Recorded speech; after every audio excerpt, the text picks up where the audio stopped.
Hi, I'm Ross Mitchell. I'm a geologist working for the Institute of Geology and Geophysics at the Chinese Academy of Sciences in Beijing. I'm an American. I have lived in Beijing for 4 years. I did my PhD at Yale University in America. Then after that, did a postdoc at Caltech in California. Then my first job was in Australia, where my boss actually was a 中国人, Shandongren. And many of my colleagues were Chinese. For the first time in my life in Australia, I started to hear a lot about China and to think about China. And then one day, I got a message from an old colleague. And you never know when old acquaintances will bring new opportunities. And he recommended I send him my resume. So I visited Beijing for the first time, had a very good, positive job interview experience.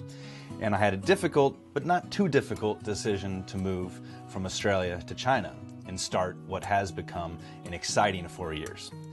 The biggest challenge of my job here as an American in China is that the cultural differences make our behavioral differences so large. In America, at a very young age, we're taught to speak in public about things that we like. Frankly, my Chinese students have difficulty with that. But then there's other things that they are much better at than my American upbringing.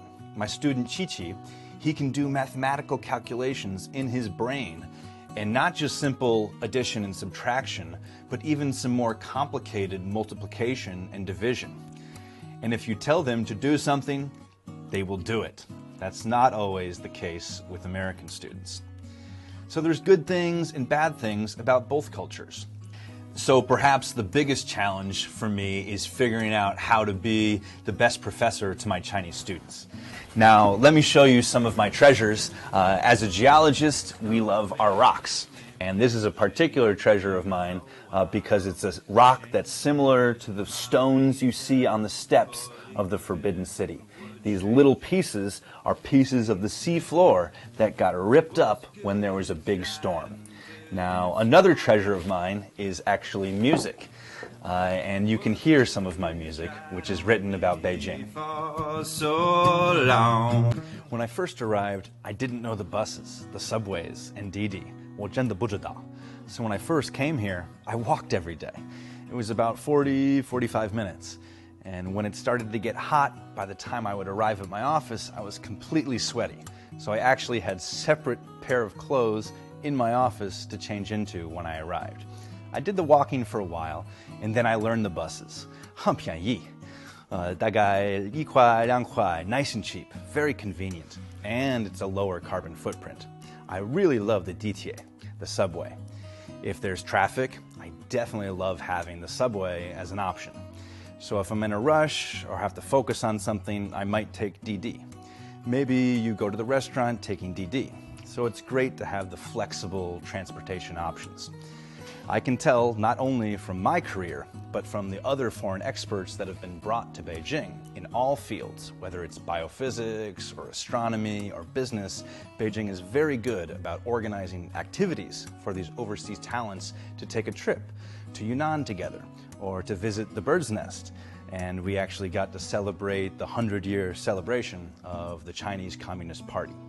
So in addition to my Chinese colleagues at my institute, I have luckily developed a nice network of German, Japanese, French, Mexican, and that only exists because Beijing is clearly prioritizing a diverse world in science and technology.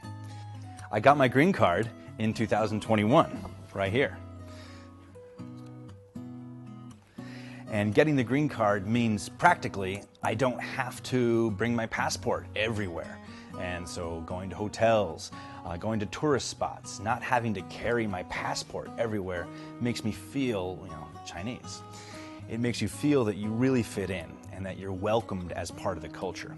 And so it's always fun to be able to show the ID to people that have never seen one before. So my ID actually starts USA 1100, so 我是美国北京人. So part of the reason I love Beijing is because it's kind of the center of not only political power, but also intellectual power. You have a lot of Chinese coming from all provinces, and so culturally, politically, scientifically, technologically, Beijing is very much kind of the centerpiece of China and maybe the world in years to come. So now, with the job and the marriage, I can really start thinking bigger. So actually, that's part of my biggest challenge starting this year, is now with this extra security, what's the next big risk?